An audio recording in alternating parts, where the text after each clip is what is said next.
Hola Gabriel, ¿me escuchás? Juan Manuel habla.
Buenas tardes, ¿cómo están? Gracias, Juan Manuel. De nada, Gabriel, un abrazo, hasta luego. Te saludo y la semana que viene te veo. Dale, Un abrazo. abrazo.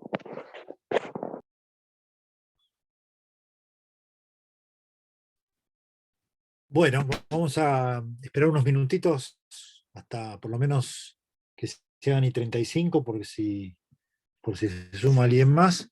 Mientras tanto, comentar que, bueno, ayer ya iniciaron con la primera clase. Tenemos por el momento 18 conexiones. El grupo obviamente es bastante más numeroso, pero bueno, también hay una semana para cambios de comisión. Eh, Supongo que, no sé, se había informado que las clases de martes y miércoles eran presenciales. Supongo que habrá llegado bien la información en relación a que eso era a partir de la semana próxima también, cuando también están las listas. Es decir, que recién la semana próxima está el campus habilitado, las listas terminadas con los cambios de comisión y comienzan las clases presenciales.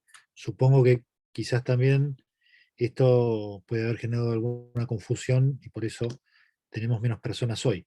No obstante, vamos a hacer esta primera clase por esta modalidad virtual y ya a partir del miércoles que viene nos vamos a ver en forma presencial. Mi nombre es Gabriel Bombini, trabajo en la comisión número 2 como adjunto a cargo de la comisión y se van a encontrar conmigo todos los miércoles. Y también está presente Felicitas Vespa, que es becaria de investigación de la universidad y está asignada para cumplir un rol de colaboración con la cátedra en el marco de su beca de investigación, así que también va a participar de las distintas reuniones y va a poder colaborar con ustedes, ¿no? La misión básicamente de Felicitas va a estar, digamos, de alguna manera ligada a hacer una articulación entre la cátedra y el grupo, para consultar dudas, para también de alguna manera hacer los trabajos más de índole práctica, preguntar algunas cosas que a veces que quedan poco claras, siempre entonces van a poder contar con ella haciendo esta función de enlace entre el grupo y el grupo docente. No sé, Filecita, si querés agregar algo, comentar alguna cuestión. No, nada más eso, más que nada eso, decir que yo también soy alumna, así que capaz en ese sentido está bueno la ayuda que les puedo llegar a dar o de sacarse ese miedo de preguntarle algo al profesor directamente o darles la información que puedan llegar a necesitar y ser más que nada ese enlace entre ellos y el profesor. Así que yo estoy en el grupo de Stitch ya agregada al del centro de estudiantes, así que también me pueden encontrar ahí. Buenísimo, gracias, Felicitas. Entonces, bueno, ya comentar también que saben que el titular de la cátedra es el doctor Marcelo Rickert, que va a estar en general a cargo de las clases plenarias, que son los días lunes, pero no obstante, la semana próxima, ya se los va a anunciar el propio lunes, además va a dar la primera clase presencial de esta comisión, el día martes. Así que la semana próxima van a tener la clase plenaria por este mismo medio, por Zoom, con el doctor Rickert, y además la clase presencial del día martes con él en ya en la facultad, ¿no? En forma presencial, y luego el miércoles volvemos a encontrarnos junto con Felicitas y conmigo el día miércoles de la semana próxima. Y luego el jueves volvemos a la virtualidad, ¿sí? Hay, digamos, en esta primera semana una dificultad con el acercamiento de los materiales, ¿no? Porque el campus todavía no está disponible, con lo cual, digo, me parece mejor que todas estas referencias en relación a los materiales que se van a usar las charlemos la semana próxima, ¿sí? Porque ahora anunciarles algo que no van a poder ver inmediatamente me parece que no tiene mucho sentido.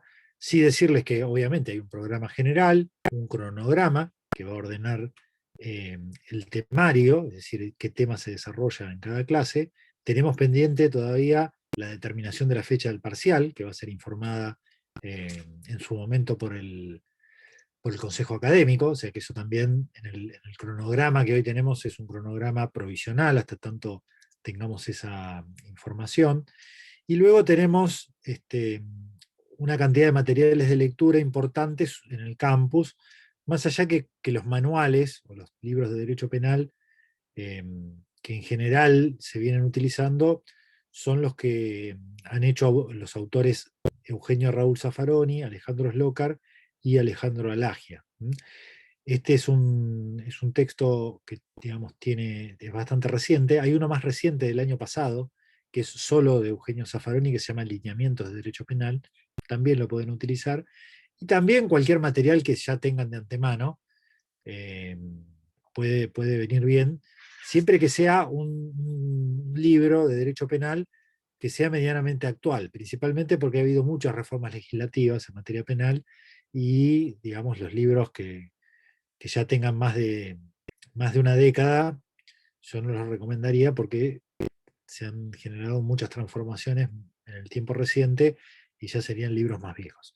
Pero quiero decir, consulten esto también, nos preguntan, quizás alguien les pueda haber prestado, consigan algún material por alguna amistad o por algo por el estilo. Bueno, si tienen eso, no es necesario en principio que tengan que necesariamente acudir a otra bibliografía, pero siempre consulten para ver de qué libro se trata y ver si medianamente se acopla a lo que nosotros planteamos. Porque digo, de alguna manera también el libro este que mencionamos, que es son los libros más recientes, los de estos autores, tampoco es que van a coincidir plenamente, 100% con lo que se da en la clase, con lo cual es muy importante los materiales que están en el campus también, ¿sí? Y obviamente seguir la línea que se trabaja en la clase, porque la clase, aunque digamos no es recomendable porque es insuficiente, porque además puede ser en algún caso también incompleto, puede llevar a confusiones también. No les recomiendo estudiar de clases desgrabadas, digo, uno nunca sabe, más si no hizo propiamente la desgrabación, si esa desgrabación es fiel a lo que se dijo en la clase. También a veces en los docentes en las clases, algunas cosas o algunos puntos eh, no los completamos, los salteamos, con lo cual digo, la necesidad de la bibliografía es básica. Es fundamental tener bibliografía de respaldo y ahí en el campus hay muchísimo material. Pero en todo caso lo importante, digo, en cada uno de los temas que se desarrollen es que se comprendan, ¿no? Acá no apelamos a que haya un ejercicio de memoria, ¿no? No queremos que aprendan de memoria libros o artículos, más allá que es muy importante la lectura del código, ahora lo voy a aclarar.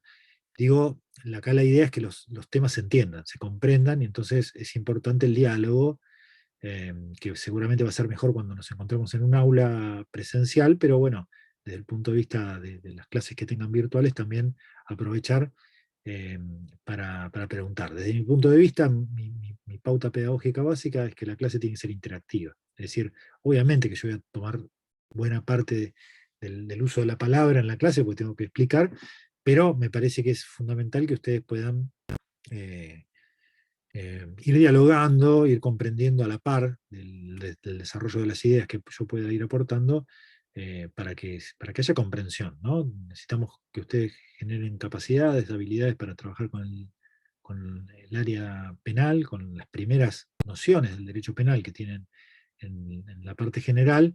Entonces, es importante esto. Cuando no se comprende, ¿m? La falta de comprensión es natural, es normal en el inicio de un curso. Hay mucho vocabulario técnico, hay muchas referencias que escuchan por primera vez, no tienen por qué saber de qué se trata. Entonces, cuando los docentes vamos dando las clases, podemos omitir explicar alguna cuestión que damos por sabida, entonces ustedes inmediatamente nos tienen que detener y preguntarnos de qué se trata. Una cuestión técnica es cómo me vienen escuchando, porque veo que por ahí la pantalla medio como que se congela. ¿Vienen escuchando bárbaro? Sin interferencias. Sí, se escucha perfecto. Se Cualquier, escucha re bien. Se escucha bien, profe. bueno, ok. Cualquier cosa me avisan, me hacen alguna seña o escriben en el chat si hay alguna interrupción. Les decía, importante la normativa, esto es fundamental, ¿no? Hay una mala costumbre de no tener a mano la Constitución, los pactos de derechos humanos y fundamentalmente el Código Penal. La parte general que corresponde a esta materia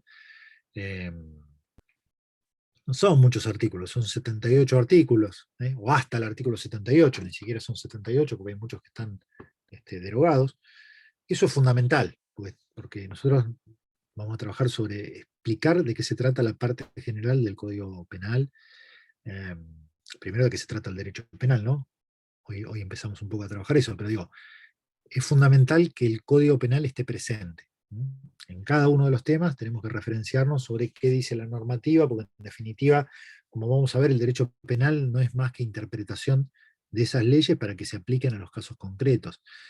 Entonces no podemos desconocer la normativa. Es muy importante no memorizarla. En algunos casos hasta hay expresiones legales que no por el hecho de memorizarlas, porque digo, primero hay que saberlas para poder desmenuzarlas. Lo importante es comprenderlas y poder desmenuzarlas, saber de qué se tratan. No que lo aprendan de memoria, pero sí que lo tengan presente y que algunos tramos de los textos son fundamentales que tengan el vocabulario propiamente de la ley, porque la ley en algunos casos tiene un significado muy particular, implica unas soluciones para los casos muy particulares, entonces no pueden dejarse de lado, no pueden omitirse, no pueden no conocerse. Por eso es importante también que cuando se hagan referencias a autores que no son nacionales, es muy frecuente que, digo, toda la discusión teórica viene muy ligada a desarrollos que se han hecho en España, en Italia, principalmente en Alemania. Las escuelas alemanas han tenido una influencia muy importante en los autores locales, en los desarrollos locales, siempre con la precaución de que son autores que están refiriéndose a otros textos legales, a otras normas, a otros códigos penales, y que nuestro Código Penal tiene una fisonomía, unas características, una trayectoria, una historia particular y distinta, con lo cual digo siempre la atención a que no recomendamos la lectura directamente de manuales extranjeros, sí como lectura complementaria, pero vamos a hacer referencias constantes a la evolución de las teorías, a cómo determinado tipo de escuela que tuvo surgimiento, por ejemplo, en Italia o en Alemania, ha influido en el contexto local. Entonces siempre tener como referencia que eso sirve, desde ya va a ser objeto de trabajo durante las clases, pero como marcos teóricos. Cuando nosotros tenemos que apuntar a las soluciones prácticas, más allá que nos fundemos en esos marcos teóricos, necesitamos conocer la letra de la ley en el Código Penal argentino.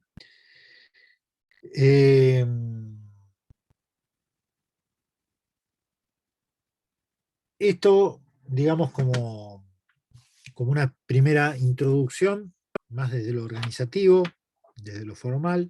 Si quieren sobre estas primeras ideas hacer alguna pregunta, insisto que esto se va a ir puliendo la semana próxima cuando tengamos listados definitivos, acceso al campus, los materiales que pueden ver ahí. Ahí ya les dejemos entonces en el propio campus el programa para que lo vean integralmente, el cronograma de trabajo, es decir, van a completar mejor todo con la posibilidad del acceso al campus. Pero estas primeras ideas en lo organizativo, en relación al curso, ¿están claras? ¿Hay alguna duda? ¿Hay alguna pregunta?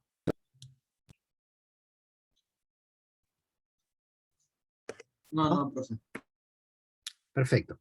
Siempre va a aparecer la pregunta de cómo es el parcial y eso. Bueno, el parcial va a ser escrito y va a ser presencial y va a tener unas preguntas que básicamente tienen la misión de desarrollar, digamos, algún punto. ¿Sí? Puede ser un desarrollo que se proponga como más extenso, más conceptual, puede estar ligado a una problemática específica, no un caso, pero sí una situación de hecho para contestar. Sí es importante revisar la jurisprudencia que se deja, porque normalmente hay alguna pregunta que tiene que ver con la jurisprudencia. Clase a clase se va indicando, y además la jurisprudencia va a estar en el campus, incluso esa jurisprudencia tiene algún análisis siempre hecho por algún docente de la cátedra, es decir, los materiales van a estar disponibles y bien trabajados, los van a tener ahí a mano y no va a haber problema. Pero bueno, tengan en consideración esto.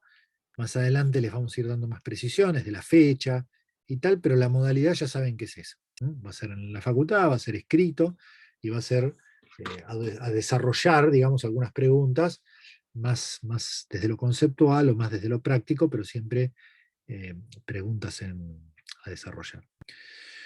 Bueno, hecho este primer segmento de presentación, yo les preguntaría, digamos, inicialmente, ¿qué es el derecho penal para ustedes? La materia que empiezan a cursar. Esa es la primera respuesta que es obvia. Pero, ¿qué contenido, qué piensan que abarca el derecho penal? ¿Qué esperan? Digo, incluso desde el punto de vista personal, ¿qué esperarían? ¿No? ¿Qué interés tendrían en una cátedra de derecho penal? ¿Qué les despierta interés? Digo porque también esto sirve para poder ajustar alguna actividad en concreto, según las expectativas que tengan. ¿Qué contenido y qué expectativas tienen del derecho penal?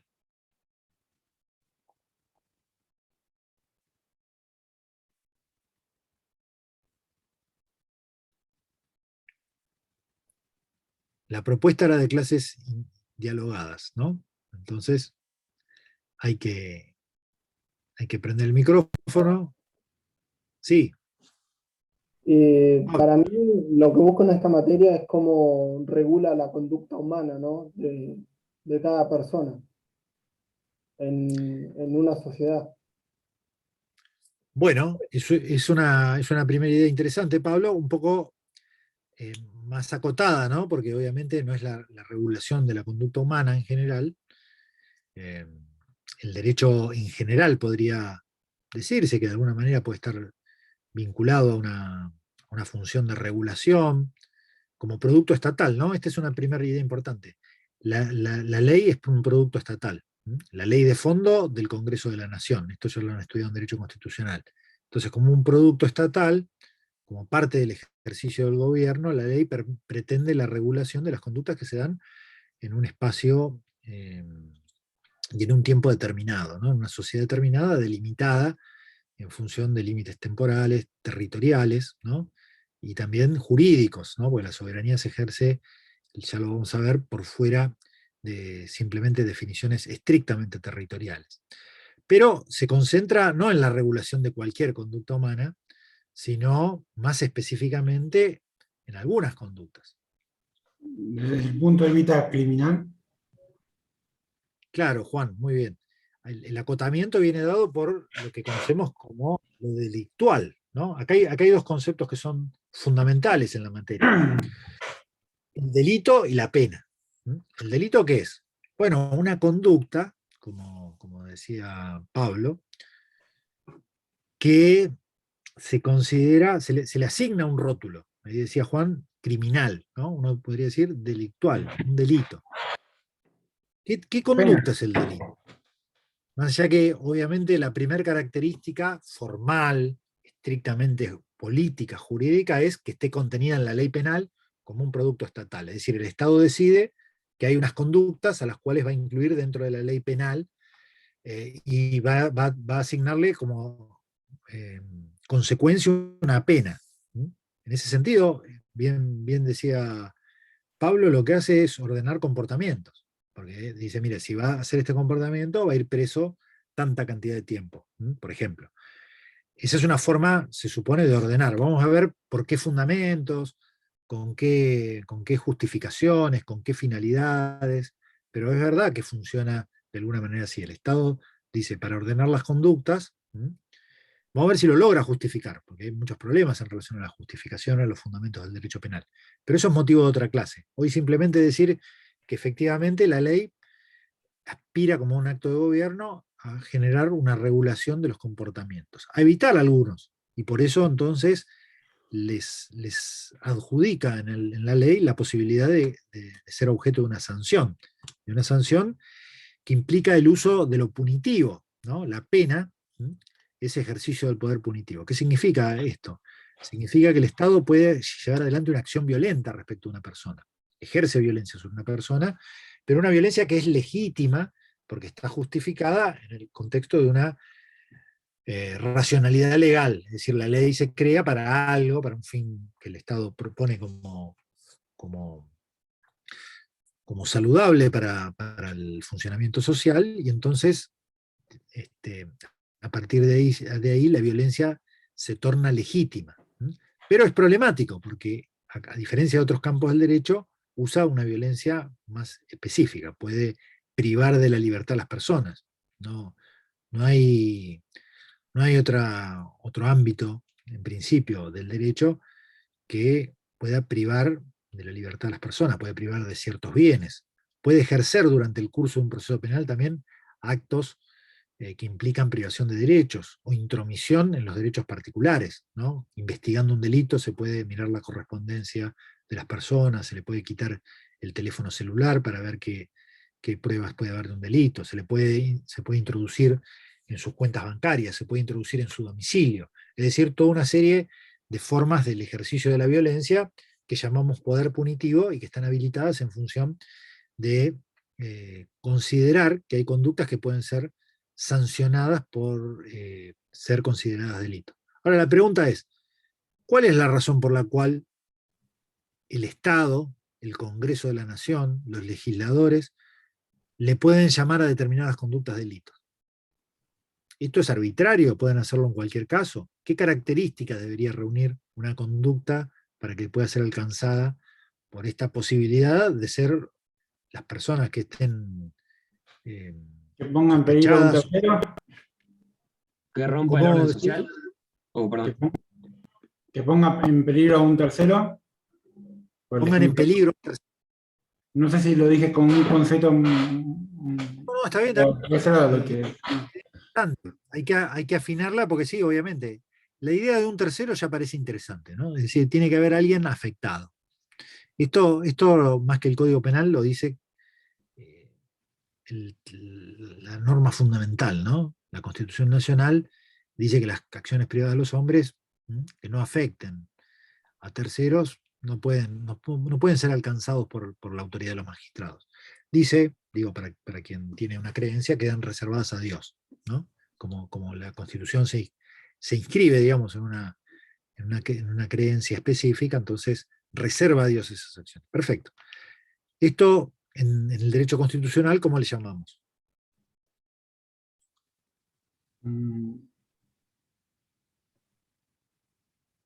¿Qué cosa? Que no la privacidad, Este la libertad. al principio de que el Estado no se puede meter en las acciones privadas de los hombres. De privacidad, digamos, de libertad. Bien. Hay un principio, digamos, de reserva de ley. La ley tiene unos límites, no se puede meter en cualquier cosa, sino se mete solamente en algunos aspectos. Pero de esta regla también se surge una característica del delito que vos mencionaste, yo la ampliaría un poquito más, ¿no? La afectación a terceros. Vos hablaste del riesgo, pero yo diría también de la posibilidad de lesión. ¿Lesión a qué? Que Opuesta. atenten contra la vida, que una lesión que. Bien. La vida, Una ¿no? persona como una propiedad Caso de un privada. homicidio, la libertad, ¿no? Ya, El patrimonio. ¿Qué son todos estos? la integridad, no me sale la palabra. ¿Qué son todos estos conceptos? ¿Se refiere a la propiedad privada? No. A la vida, a la Los Los derechos física. personalísimos. Los derechos personalísimos. Bien, ahí Agustina dice bienes jurídicos. Muy bien. Exactamente, son bienes jurídicos. Entonces, digamos, una característica precisa que deben tener las conductas para poder ser incluidas en una ley como delictivas, ¿m? Son que afecten a terceros, ¿m? Y que agredan bienes jurídicos de terceros. Pueden ser terceros individuales o pueden ser terceros colectivos. Ya esto lo vamos a ver en su oportunidad. Pero lo importante es que haya una afectación cierta y concreta a derechos de terceras personas, que encuadramos bajo la figura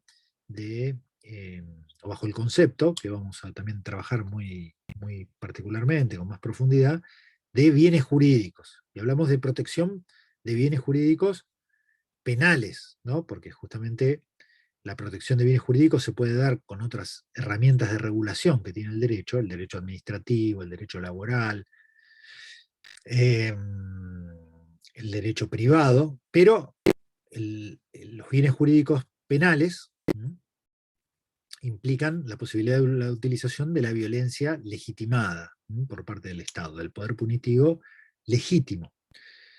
Pero digo, ¿qué diferencia entonces a esa función de tutela de bienes jurídicos en general respecto de los bienes jurídicos que tienen una tutela penal, los bienes jurídicos penales? ¿Por qué hace falta una tutela especial? Se dice que el derecho penal tiene carácter subsidiario. ¿Qué significa esto? Significa que viene a reforzar la tutela de bienes jurídicos cuando otros segmentos, otros campos, otras ramas del ordenamiento jurídico no logran una tutela efectiva, ¿no? Pienso, por ejemplo, yo puedo regular las relaciones que se dan en la familia o en una pareja en particular. ¿Con qué lo hago? Lo hago con el derecho penal, con el derecho de familia. Siento un tipo de relación, digo cómo se llevan adelante, cuáles son los derechos de unos y de otros dentro de la familia. Incluso puedo regular algunas relaciones que se pueden dar en ese marco con cierto grado de violencia. Está la ley de violencia familiar. Pero, ¿por qué tiene que aparecer el derecho penal con carácter subsidiario? Uno diría porque esos marcos de regulación de las relaciones sociales iniciales son insuficientes. Subsidiariamente hace falta una tutela reforzada. ¿En qué casos? ¿Cómo diferenciamos la regulación de comportamientos que se orienta a la tutela de los derechos en determinado ámbito de relación? Ponemos la familia, pero podemos poner las relaciones que se dan en el marco del trabajo, de las sociedades, de todas las materias que ustedes tienen del comercio, de las relaciones que se dan en el ámbito de los individuos con la administración pública, todas las relaciones que se dan en la sociedad se tutelan a través de normas, pero a veces se tutelan a través de normas jurídicos penales, y a eso le llamamos bienes jurídicos penales. ¿Cuál es la especificidad? En todos hay, de alguna manera, la posibilidad de un riesgo a la afectación de derechos. Pero ¿qué es lo que le da la especificidad que hace posible que el Estado pueda responder con el ejercicio de poder punitivo?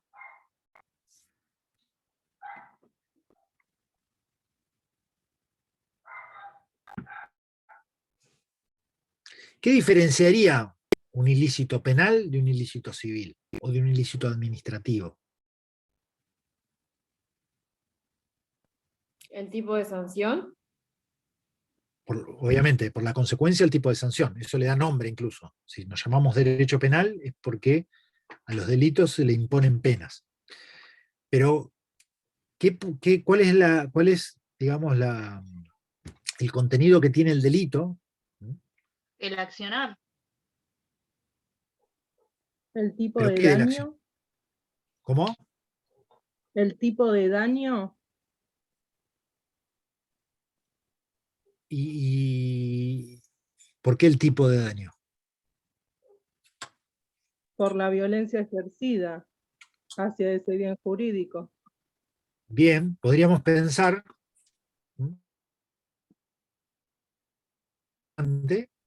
todo acto delictivo implica, de algún modo, el uso de violencia.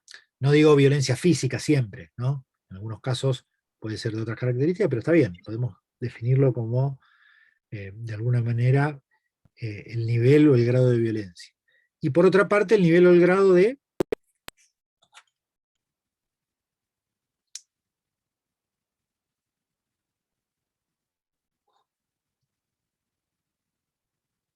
una cosa es la acción que llevo adelante, el grado de violencia que llevo adelante, y otra cosa que es ¿Cómo afectó a la otra persona? exactamente, ¿sí? Exactamente. Estos son los dos elementos esenciales que van a caracterizar al delito. El desvalor de la acción y el desvalor del resultado. ¿Mm? Para que un comportamiento sea considerado delito, ¿mm? Más allá de las formalidades, ¿no?, que se deben dar, que se reúna el Congreso, que existan las mayorías que pide el Congreso para que se formalice la ley, en sus contenidos el acto tiene que tener un desvalor, una entidad relevante. Y obviamente también las consecuencias que se producen a partir de ese acto tienen que tener cierta relevancia. Uno podría decir, desde una definición no jurídica, sino más bien criminológica del delito, que es una acción que genera, digamos, en el medio social, repulsión, ¿sí? Genera indignación. No cualquier conducta puede ser delito, sino que tiene que generar en la sociedad un tipo de afectación intensiva. Esto lo decía Durkheim, ¿no?, un sociólogo de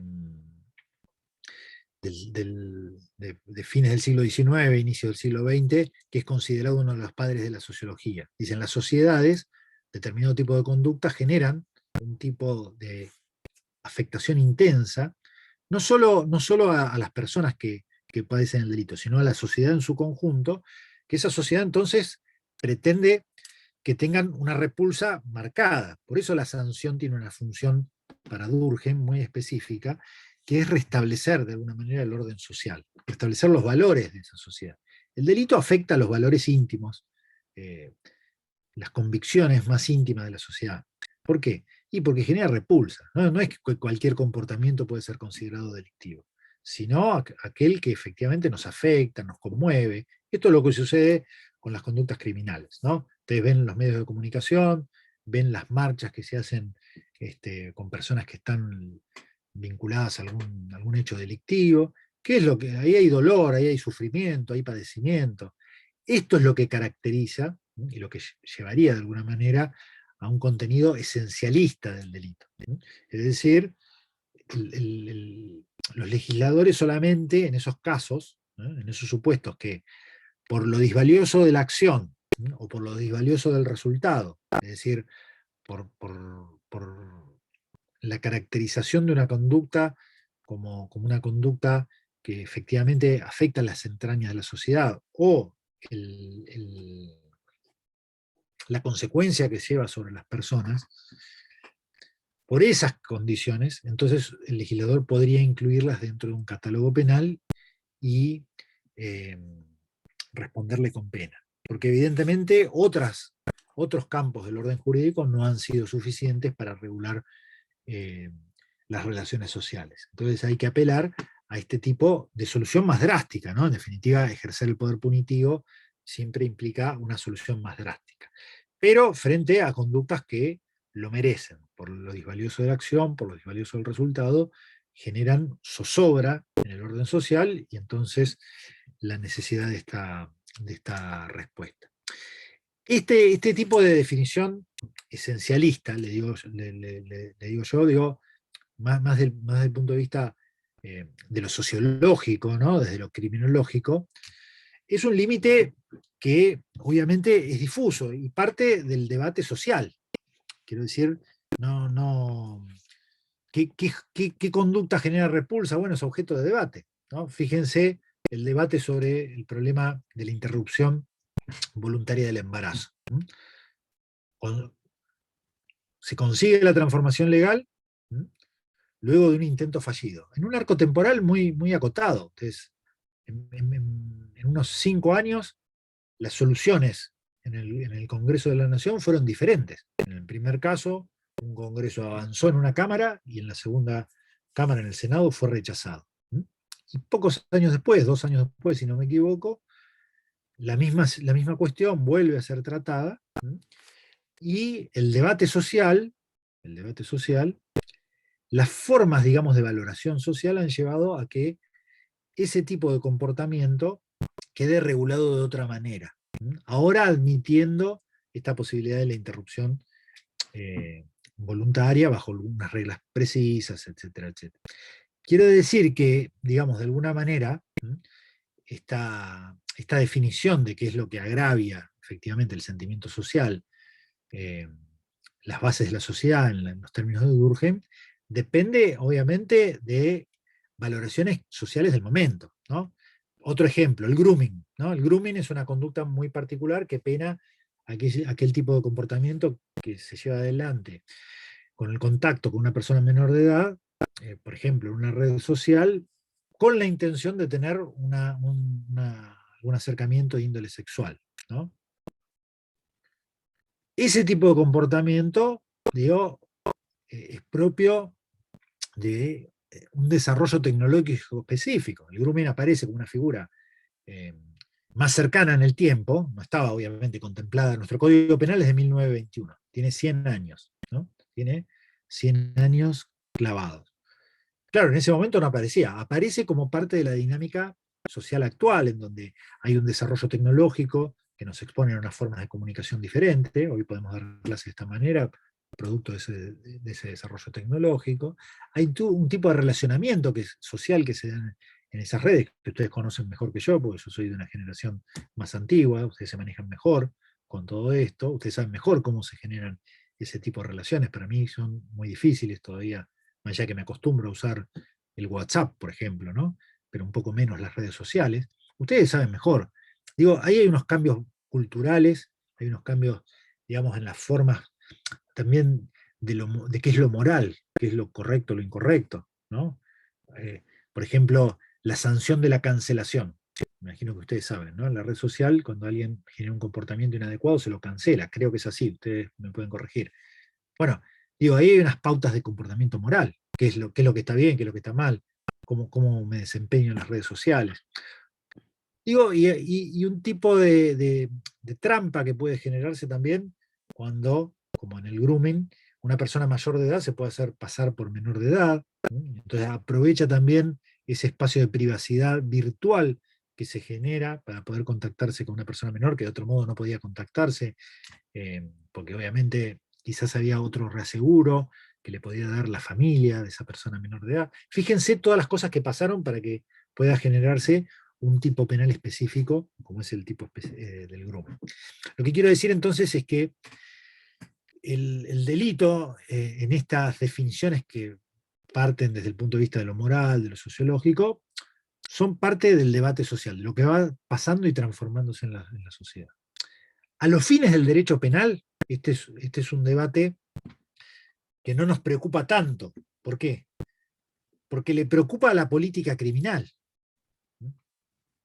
Le preocupa a aquellos que tienen que, efectivamente, diseñar herramientas de la política criminal, entre ellas debatir en el Congreso de la Nación qué comportamientos generan una afectación en la fibra íntima de la sociedad y merecen entonces el catálogo o la catalogación o el rótulo de delito y por ende la aplicación del poder punitivo.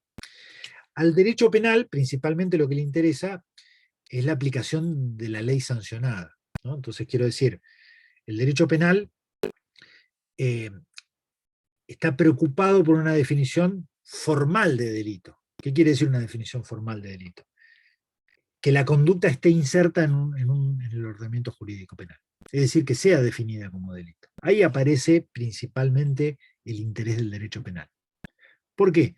Porque el derecho penal a lo que apunta es a decir cuándo esa ley debe ser aplicada y cómo debe ser aplicada. Construye un sistema de soluciones para los aplicadores de la ley. ¿Quiénes son los aplicadores de la ley? Bueno, inicialmente la policía, pero después principalmente los actores de la justicia penal, los que deciden si una persona es condenada o no. Principalmente los jueces o los jurados populares. ¿Mm? ¿Sí? Pero los jurados populares mediatizados por la información que le da un juez técnico, que le dice, mire, en este caso la ley se aplica así o la ley se aplica así. El derecho penal tiene esa misión de dar, digamos, de alguna manera, a quienes aplican la ley, las pautas técnicas, la información, las formas de interpretación, para decirlo más técnicamente correcta, las formas de interpretación de la Constitución y de la ley penal para su aplicación en el caso concreto. ¿Se entiende? Si nosotros después revisamos la definición del derecho penal, vamos a decir que el derecho penal es una rama del ordenamiento jurídico que se encarga de construir soluciones sistemáticas, ¿no? un sistema de soluciones interpretativas de la ley para la aplicación de los jueces en los casos concretos. Así definimos el derecho penal. Entonces, ¿qué hacemos? Lo que discutimos es cuándo hay un homicidio. Esa es la parte especial. Pero ¿quién es el autor de ese homicidio? Eso lo definimos nosotros ahora en la parte general. ¿Qué pena se le impone a quien actuó o llevó adelante el homicidio? ¿Y qué pena se le impone al que colaboró con el que llevó adelante el homicidio? Todo esto tiene conceptualizaciones técnicas que nosotros vamos a revisar. Autor significa una cosa, cómplice significa otra, instigador significa otra. Pero el derecho penal de lo que se encarga es de eso, de establecer un sistema de soluciones para la aplicación en los casos concretos. Como sistema es abstracto, general, conceptual, teórico, pero su vocación es práctica. Una persona mata a otra habiendo consumido previamente 2 litros de vino. Se la puede responsabilizar, se puede decir que efectivamente que vaya a cumplir una pena por haber cometido el delito de homicidio. Eso es lo que trata el derecho penal. Teorizar sobre eso. Quién es el autor y quién es el cómplice, qué pena le corresponde a cada uno, si determinada persona actuó en una forma que puede ser responsable. Una persona atropella a otra en la vía pública en un auto a 150 km/h. Al derecho penal le incumbe decir si eso es un delito doloso, intencional, o es un delito imprudente. Definir eso, que es muy importante, porque en un caso la pena puede ser mucho más alta que en otro.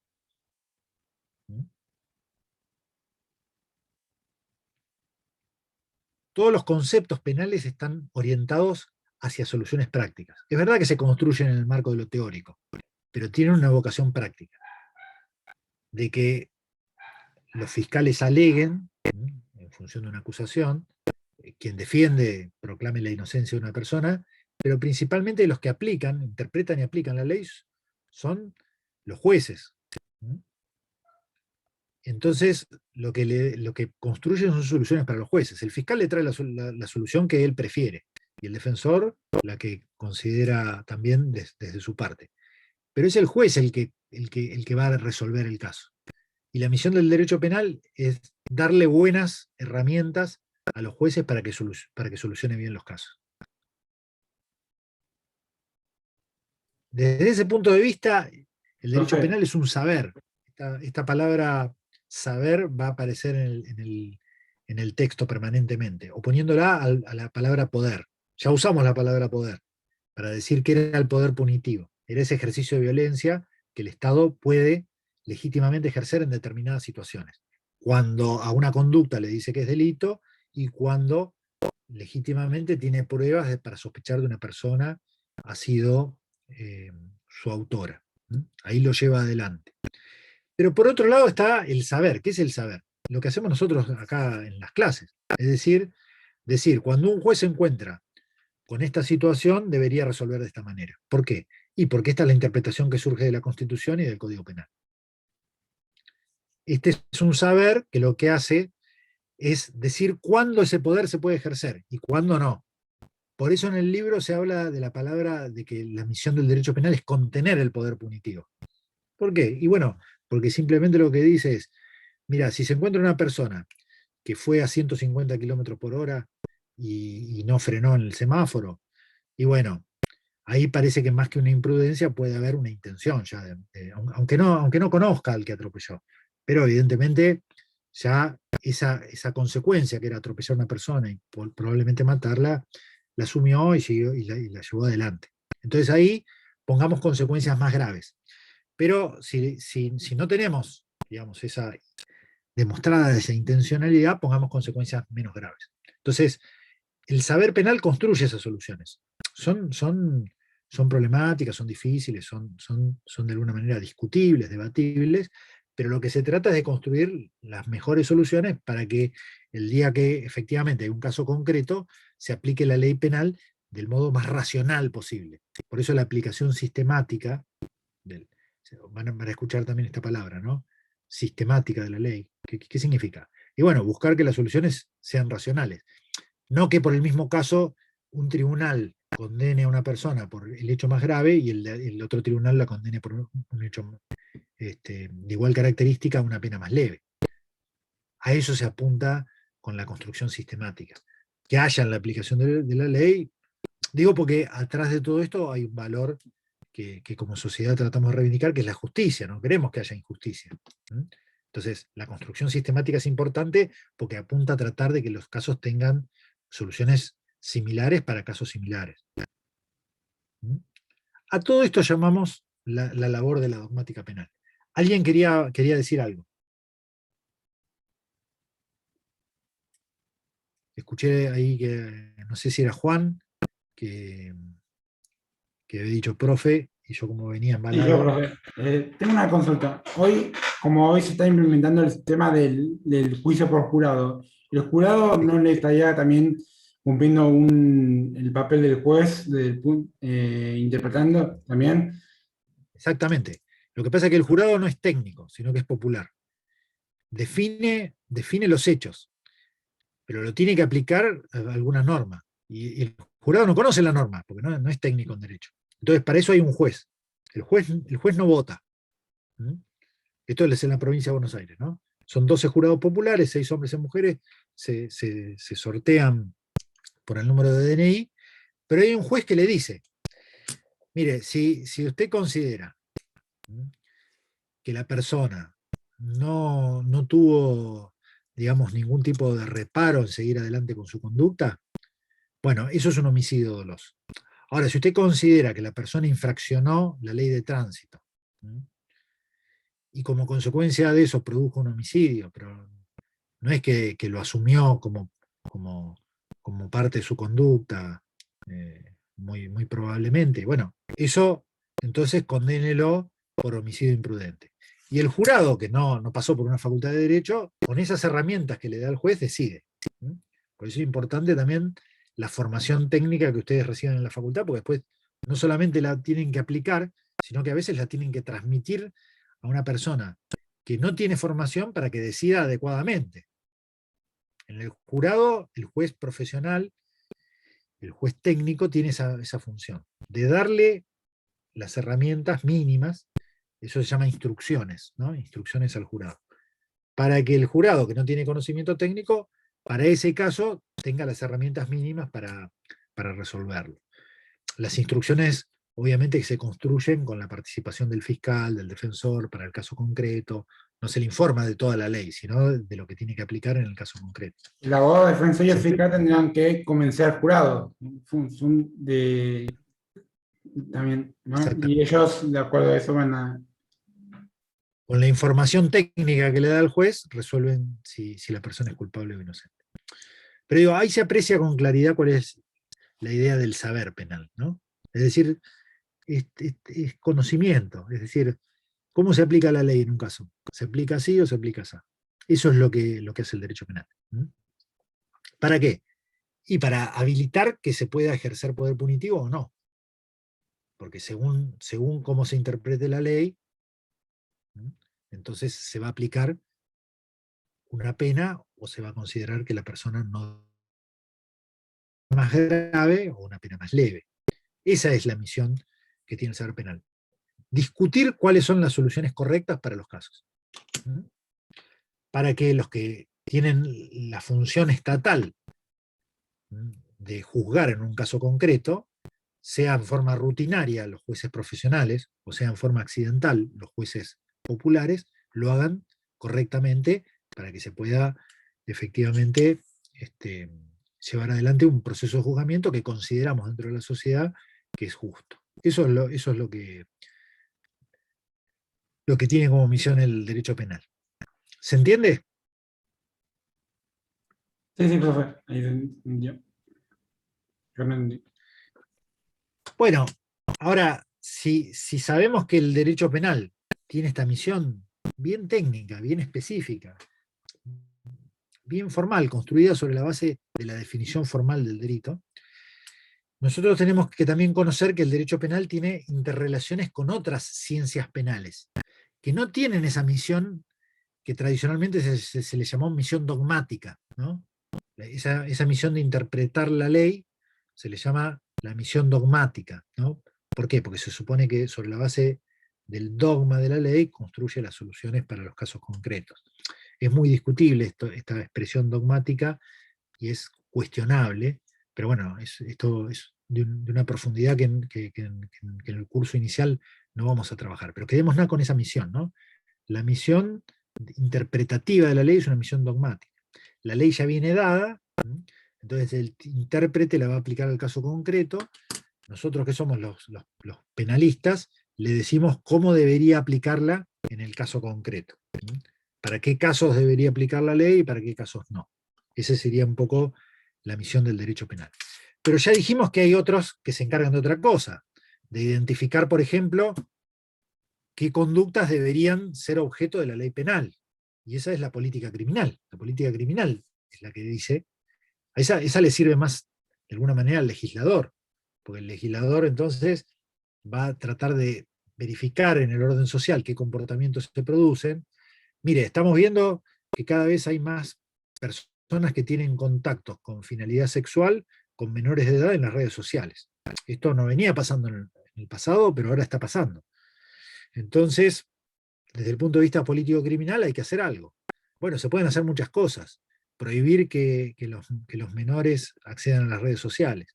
Darles pautas de actuación a los padres para que vigilen la conducta de los hijos. Poner, de alguna manera, en las redes sociales algún tipo de actividad de vigilancia para que se adviertan sobre contenidos sexuales, sobre contenidos pornográficos, por ejemplo. Perfecto. Pero además se puede crear una ley penal para sancionar a aquellos que pueden llevar adelante ese tipo de comportamientos. Todas esas acciones son político-criminales. Una de ellas es, además, la creación de la ley penal. ¿Se entiende? A la política criminal, como ciencia penal, le incumbe hacer todos esos análisis, ver qué transformaciones se generan en la sociedad y pensar cuáles son las herramientas que pueden ser aptas para que ese tipo de conducta que se considera no deseable no se lleve adelante.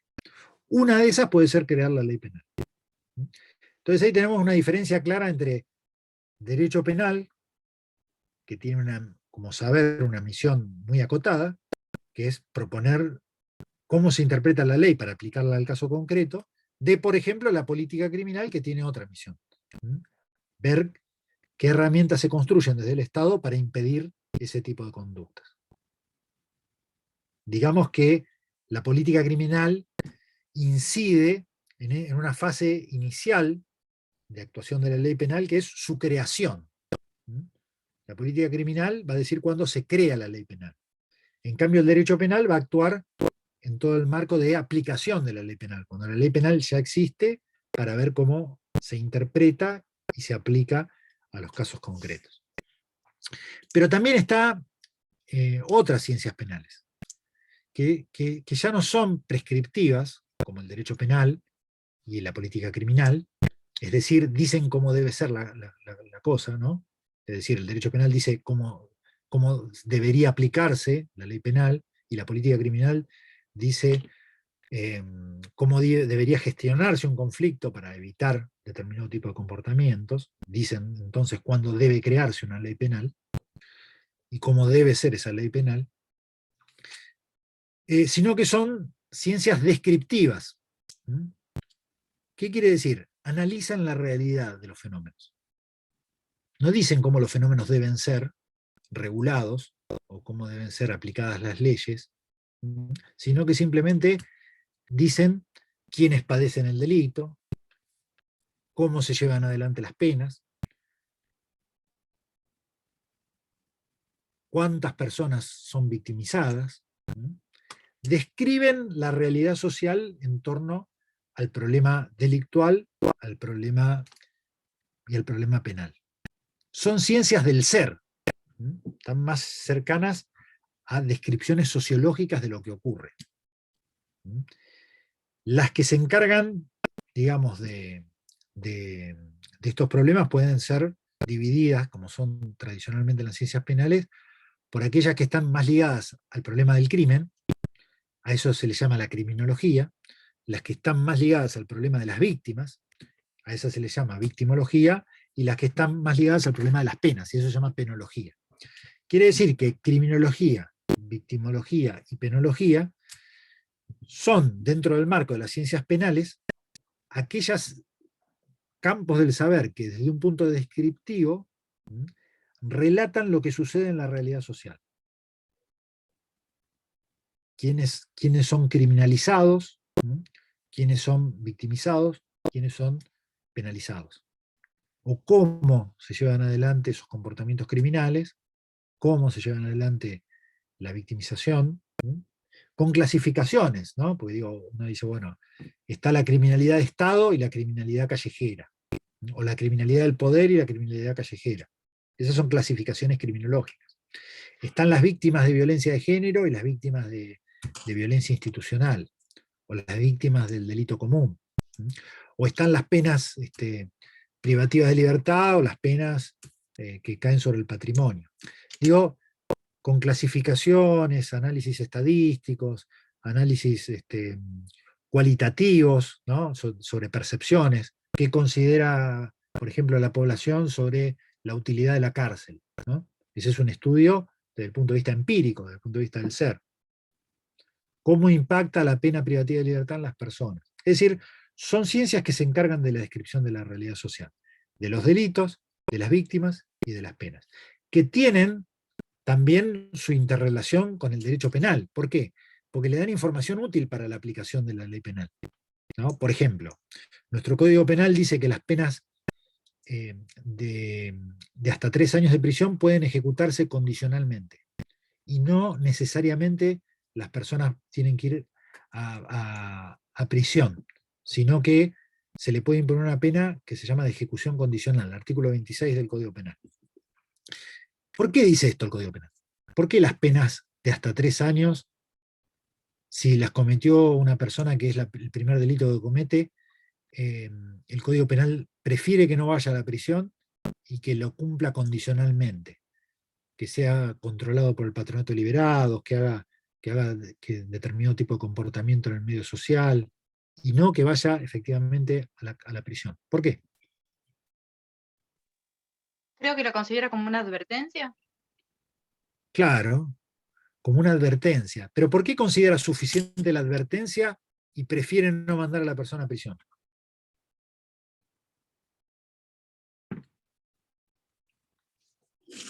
Supone que aprenderá. No sé, que no lo volverá a hacer. Bien, Porque no tiene antecedentes. claro. Tiene como base información criminológica, ¿sí? ¿Cuál sería la información criminológica propia de la criminología de 1921, que es cuando se concibió el Código Penal, pero que hoy también esto puede tener otras relecturas? Bueno, en primer lugar, que hay personas que cometen delitos en forma ocasional. Esa es la idea criminológica de 1921. Entonces, por ahí una pena como advertencia le es suficiente para que no vuelva a cometer un delito. Y segundo, también se discute en los congresos penitenciarios de inicios del siglo XX, que las penas cortas privativas de libertad no son efectivas porque la persona no puede recibir un tratamiento penitenciario efectivo. Porque pasa un tiempo en la cárcel y se va. Para cuando se trata de generar un tratamiento penitenciario resocializador, esto es lo que dice la ley, y la persona ya se fue. Entonces la experiencia carcelaria puede ser, antes que resocializadora, criminógena. ¿Por qué? Y porque la persona que no estaba habituada al medio carcelario tiene contacto con otras personas en ese medio carcelario, puede generar un aprendizaje criminal. Estas son unas ideas criminológicas. ¿Qué quiero decir con este ejemplo? Que las ciencias del ser le dan información a la política criminal y al derecho penal, que son las que toman decisiones. La política criminal para ver qué herramientas usa, y a veces usa la ley penal. Y el derecho penal para ver cómo hay que aplicar la ley en el caso concreto. ¿Sí?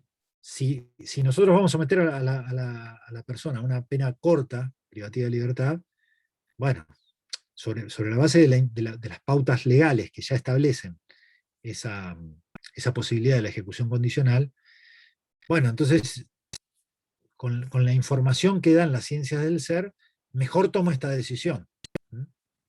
Le dan información para los que toman decisiones, los legisladores, o los hacedores de política criminal, Poder Ejecutivo, y los intérpretes y aplicadores de la ley, los jueces.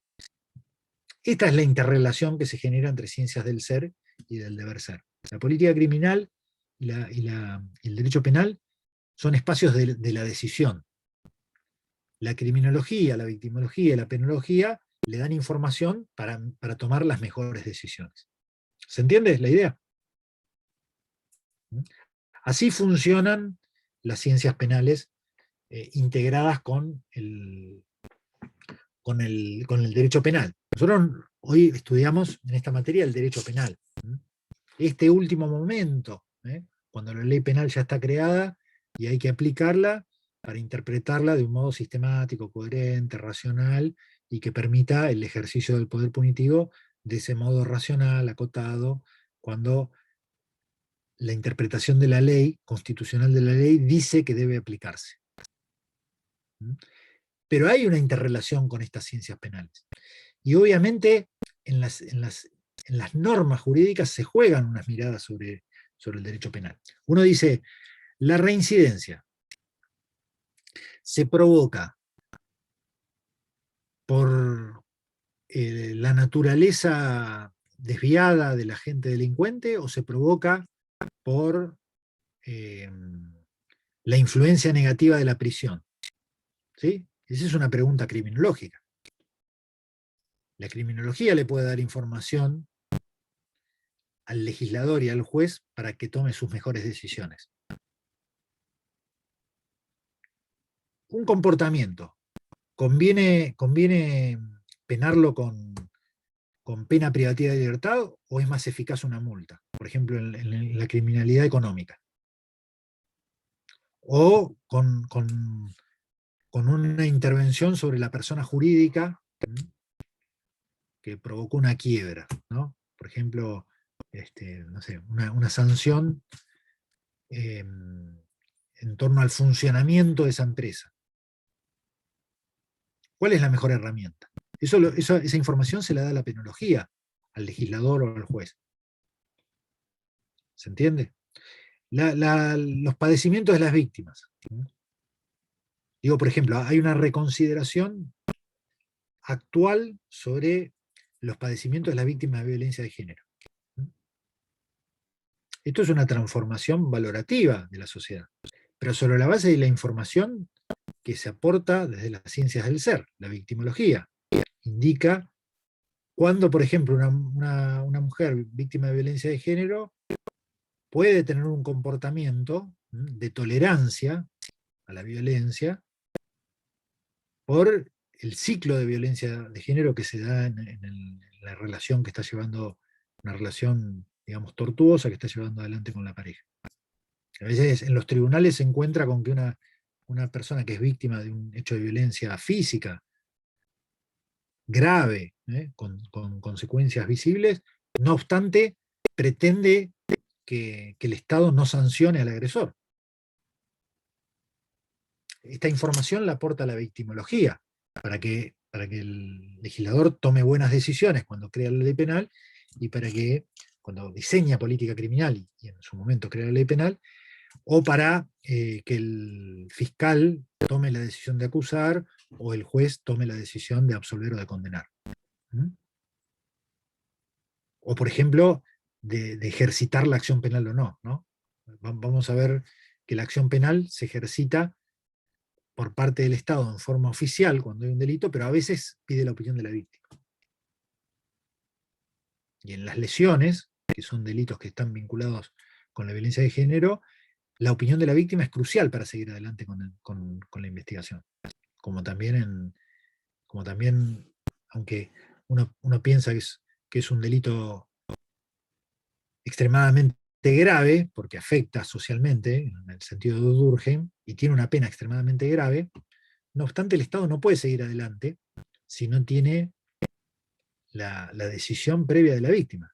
¿A qué me refiero? A los delitos contra la integridad sexual con acceso carnal, lo que tradicionalmente se conoce como violación, ¿no? O en el vocabulario vulgar se conoce como violación. Fíjense, un delito gravísimo, pero el Estado no puede actuar oficiosamente si no hay previamente una decisión de la víctima. ¿Sí? Entonces ahí la información que aporta la victimología es importante. ¿Por qué? Porque hay que ver efectivamente procesos de victimización, cómo afecta a la víctima y qué tipo de decisión puede tomar. Puede estar condicionada también por un contexto económico, un contexto social, un contexto de preeminencia, ¿no? Por quién, la figura de quién es el agresor.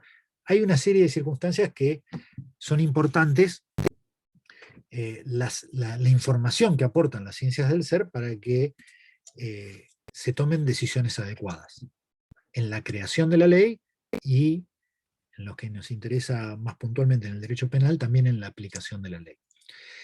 Esta es la interrelación que aparece entre estas ciencias. La criminología ha tenido por lo menos dos grandes desarrollos, ¿no?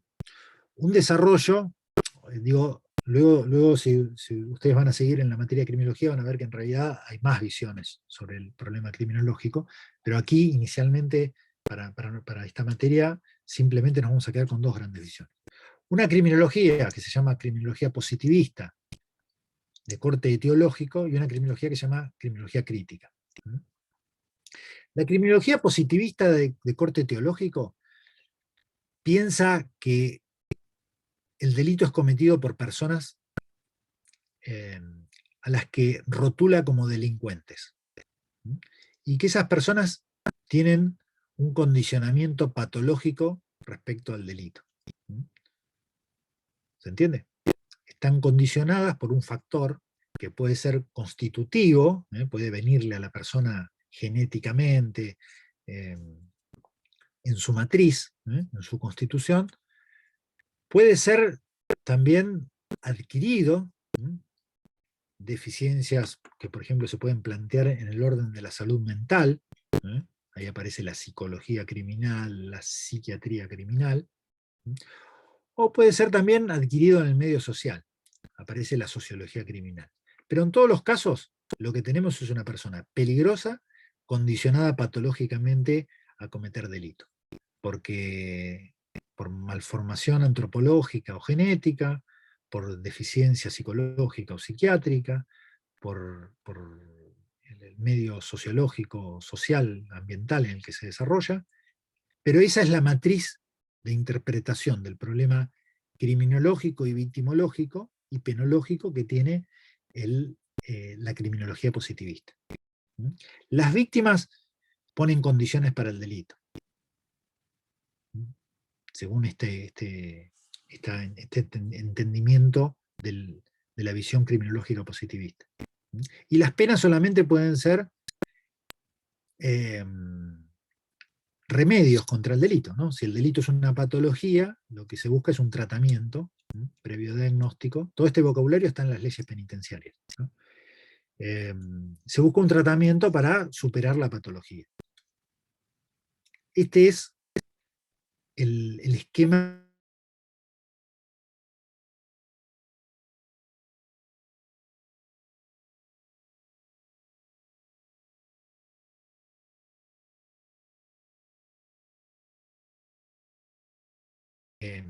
como Lombroso, César el Lombroso, que crea un atlas criminal en donde construye la figura del No te del escuchamos. delincuente nato.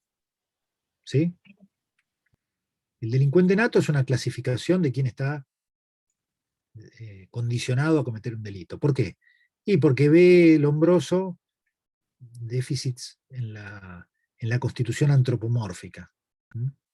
Dice, las personas que tienen una deficiencia en la faceta occipital, yo las observé a delincuentes, tienen un problema que les falta un hueso acá en el cráneo, entonces esa malformación lo lleva a conductas criminales.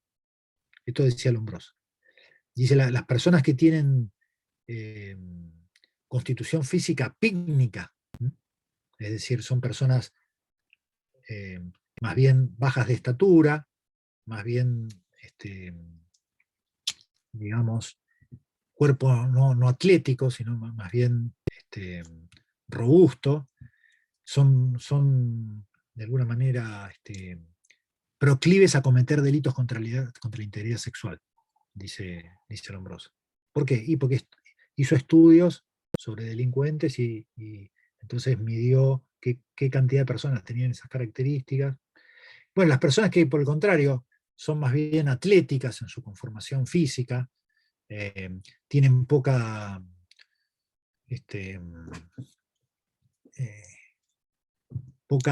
adhesión a las pautas culturales, ¿no? Mezcla por ahí algunos condimentos también. Bueno, esas van a cometer delitos violentos. ¿Sí? Ese es el tipo de visión que tiene de la criminología positivista. La construcción de clasificaciones y dice las víctimas. Bueno, por ejemplo, dice las mujeres que tienen de alguna manera comportamientos, fíjense el contenido discriminatorio, ¿no? Porque digo, en el primer caso lo que se está construyendo es un estigma sobre determinado tipo de persona. ¿Sí? Se construyen estigmas que además, obviamente, esconden todos los sesgos racistas, raciales, raciales, sociales, que obviamente puede estar presente en esas definiciones. Pero las víctimas también se construyen con un sesgo discriminatorio. Pues se dice, por ejemplo, las mujeres que tienen un comportamiento extrovertido, que se visten de determinada manera, bueno, pueden poner condiciones para que sean objeto de una agresión sexual. Claramente discriminatorio. Una construcción claramente discriminatoria. Por eso va a surgir otra mirada de la criminología, a la cual se le va a llamar criminología crítica. La criminología crítica lo que hace es revisar estos conceptos. Dice, bueno, mira, acá todas estas clasificaciones que se hacen de delincuentes y víctimas son discriminatorias. Acá lo que hay que ver es cómo funciona realmente la sociedad en su conjunto, a qué personas se les asignan determinados comportamientos criminales. Alguna parte de la criminología crítica no renuncia también a tener información sobre psicopatías, sobre problemas que pueden estar en el orden de los problemas de salud mental, pero lo que dicen es, lo que hay que mirar es cómo funciona la sociedad desde el punto de vista cultural y desde el punto de vista estructural, desde el punto de vista económico. Si las cárceles están llenas de personas que no hicieron la escuela primaria, si están llenas de personas que no tienen trabajo, si están llenas de personas que son hombres, si están llenas de personas que son hombres jóvenes, que están ubicadas, digamos, en el segmento urbano, en los barrios pobres, entonces tenemos que mirar también cómo funciona el proceso de criminalización. Esto es lo que va a decir la criminología crítica. Hay determinados tipos de comportamiento que se persiguen y otros que no. ¿Por qué? Y porque hay personas que cometen robos en supermercados y que están presas. Pero hay personas que cometen delitos en el ámbito de la criminalidad empresarial con impacto, digamos, desde el punto de vista de afectación al bien jurídico mucho mayor. Digo, estafas por millones y no hurtos tentados, y sin embargo el sistema penal no las alcanza. Entonces, la criminología crítica dice, no nos podemos quedar con las clasificaciones discriminatorias del positivismo, tenemos que mirar integralmente otra serie de aspectos que hacen al funcionamiento social, para comprender adecuadamente el fenómeno de la criminalidad, el fenómeno de la victimización, pero también los fenómenos de la criminalización y de la prisionización. Y crear entonces información para que las decisiones que tomen los legisladores al decidir político-criminalmente crear una ley, o los intérpretes en la aplicación de la ley, conozcan todo lo que sucede. Porque digo, si solamente nos quedamos con que la pena es un tratamiento resocializador, bueno, nos falta parte de la información de la realidad social. Las cárceles no son lugares de resocialización exitosos, sino que son lugares problemáticos, hacinados, con violaciones permanentes a los derechos humanos, en donde puede haber incidencia criminógena. Esa información tiene que estar incorporada para decidir adecuadamente. Como también la información que dice hay impunidad estructural sobre determinado tipo de criminalidad. Hay un concepto en la criminología que se llama el delito de cuello blanco, que dice básicamente que hay personas que cometen delitos igual que otras, pero lo hacen en un ámbito profesional y son portadoras de un estatus social determinado, y que eso les permite llevar adelante determinado tipo de conductas. Y una de las características que tiene el delito de cuello blanco es que son estructuralmente impunes. Los actores sociales que llevan adelante estas conductas en el ámbito de su ocupación o su profesión y que tienen determinado estatus social son indemnes a la actuación de las agencias de criminalización. Delito de cuello blanco. Entonces, esa información tiene que ser incorporada, porque desde el punto de vista penológico hay que ajustar entonces. Hay que verificar cuáles son las razones de esa impunidad para tratar de revertirlas. La criminología crítica entonces apunta, de alguna manera, a no quedarse con ese ejercicio clasificatorio de rotulación sobre individuos y personas, diciendo que son tal o cual cosa, con una fuerte carga de moralización, pero además con una fuerte carga de estigma que tiene consecuencias sociales sobre esas personas, sino integrar dimensiones más amplias de los problemas que hacen no solo a la criminalidad, sino también a los procesos de criminalización y prisionización.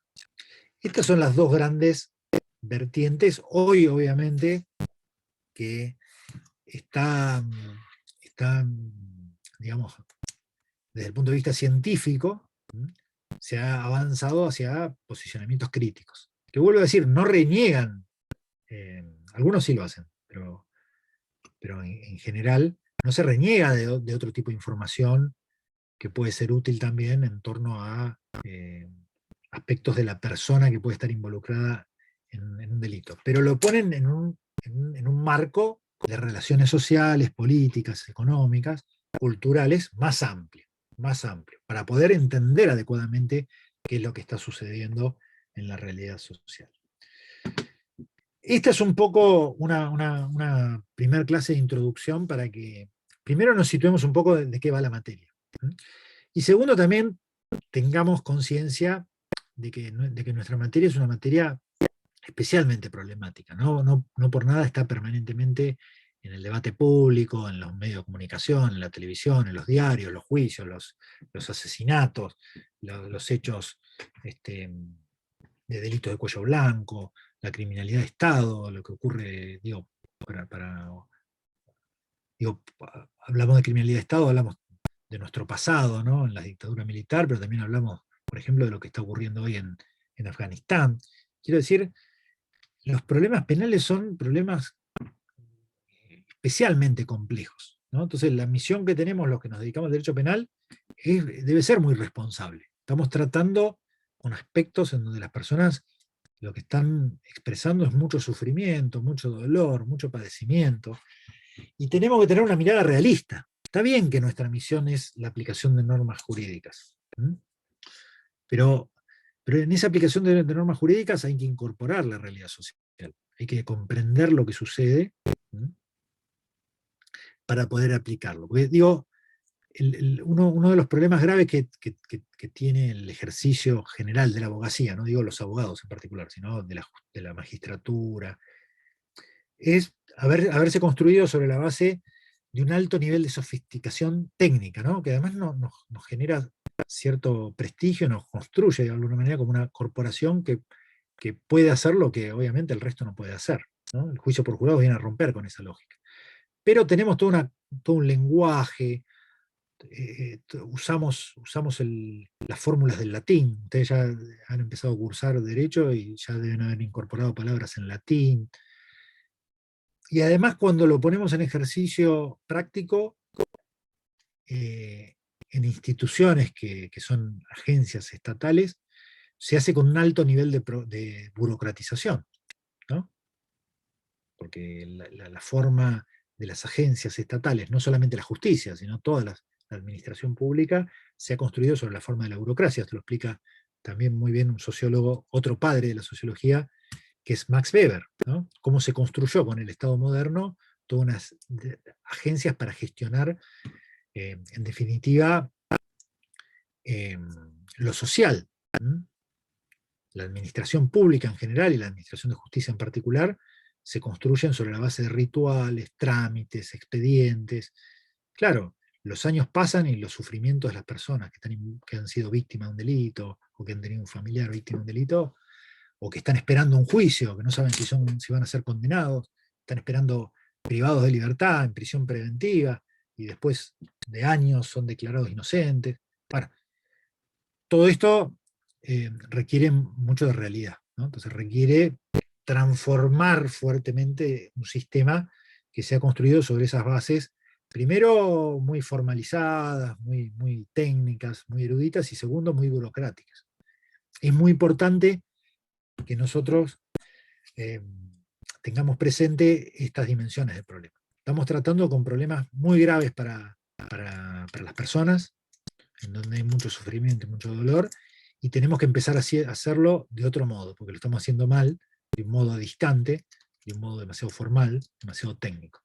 No se reniega de la necesidad de la capacitación técnica, pero hay que incorporar necesariamente los datos de la realidad social y ver las consecuencias de la actuación que se tiene cuando se interpreta o se aplica una ley. Esto es muy importante para que desde la primera clase lo debatamos.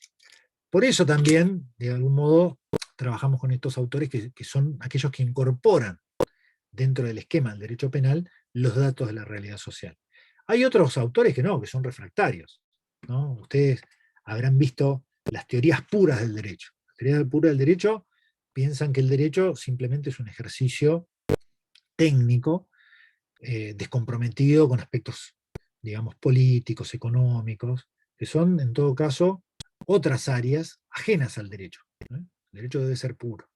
Claro, esto creo que es lo que ha llevado al descreimiento en general de quienes somos los portadores del derecho, ¿no? La sociedad no cree, piensa que la ley siempre es injusta, piensan que los jueces aplican la ley de forma errónea. Por algo piensa, y por algo hay que repensar nosotros, acá en el lugar donde hay que hacerlo, que es en las facultades de Derecho, qué cosas hemos venido haciendo mal para transformarlas. La primera es creernos que portamos una voz erudita incontrastable. Y la segunda es alejarnos de la realidad. Hay que reconstruir eso. Esto me parece que es la primera idea que me parece importante dejar en esta clase. Bueno, comentarios finales. a cargo de ustedes. Esta es una primera clase introductoria, por eso tiene mucha más charla mía que participación, pero a partir de las clases sucesivas, y además cuando nos veamos cara a cara, vamos a tratar de entablar más diálogos. Pero si quieren hacer alguna consideración final, alguna pregunta, alguna reflexión en torno a lo que dijimos, a mí lo que me interesa es principalmente que sepan consustanciarse y comprometerse con lo que estamos tratando. No estamos tratando de cosas menores o secundarias, estamos tratando de problemas graves, ¿no? El delito y la pena son eso porque son cosas que afectan fuertemente a la sociedad, como decía Durkheim. Entonces, las tenemos que tratar con eso, con seriedad, con complejidad, con una serie de aspectos que además nos tocan la fibra íntima, porque yo digo, cuando uno discute, está discutiendo con ideas de otro, pensando que las soluciones que propone el otro son soluciones injustas, son soluciones que pueden llevar, digamos, a consecuencias que no queremos. Entonces, digo, ahí hay un compromiso fuerte también con la sociedad de nuestro tiempo, ¿no? Llevar digo, ustedes en el futuro van a tener un título habilitante que les va a generar en la sociedad un papel preponderante, ¿sí? para la conducción de la solución de estos problemas sociales graves. Entonces, es una responsabilidad grande, ¿no? Hay que pensarlo ya desde este momento, que es una responsabilidad en el futuro grande, con lo cual es muy importante formarse adecuadamente, ver bien de qué se tratan los problemas. Pues mañana va a tener que tomar la decisión de mandar a una persona a la cárcel en forma perpetua. O tener que decidir, por el contrario, que esa persona es inocente. Y a pesar del dolor de las personas que pueden estar involucradas en el caso, tener que decirlo. Entonces digo, hay que tomárselo con seriedad y con responsabilidad, porque es algo que además, obviamente, no solamente nos toca como profesionales del derecho, sino que nos toca también como parte de la sociedad, que sufrimos permanentemente problemas desde cualquier costado, como víctimas, podemos ser acusados de delito, nuestros amigos pueden ser acusados de delito, pueden ser revisados en la calle por la policía, pueden ser maltratados por la policía, o sea, infinidad de vivencias también desde el punto de vista personal que nos comprometen con este problema. Bueno, muy bien. Si no hay ningún comentario de cierre, y siendo ya casi las 20 horas,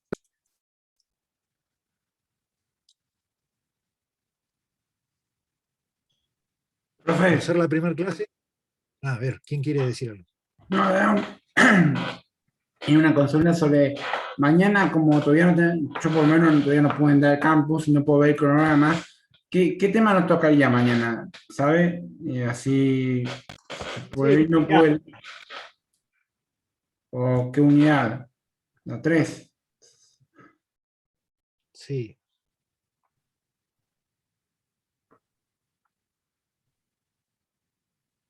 Dame un segundo que ya te lo digo. De todas maneras, como esta semana todavía no hay campus, no hay programa ni nada, no pretendemos que lean para mañana, ¿no? Eso está claro. Pero igual te lo digo por tu pregunta.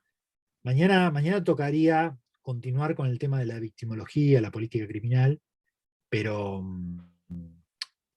digo, yo ya lo he tratado, seguramente va a ser otra clase introductoria para ir reafirmando estas ideas, ¿no? Para ir reafirmando las ideas de qué es el derecho penal, de qué diferencia tiene con estas ciencias. Es una primera semana en donde queremos afirmar los conceptos centrales para que ustedes entiendan de qué trata la materia, ¿sí? Muy bien. Textualmente el tema sería continuar con política criminal y victimología. Gracias, profe. Hoy tratamos de relaciones en general del derecho penal con el resto de las ciencias penales y particularmente los esbozos de la criminología. Eso fue la clase de hoy. Bueno, por ser la primera reunión, dejamos por aquí y me veo satisfecho con las intervenciones. Para la próxima ya quiero que empiecen a hablar más. ¿Ok? Nos vemos el miércoles. Hasta luego, profesor. Hasta luego, profe. Dale, Gracias. nos vemos, profe. Hasta luego, profe.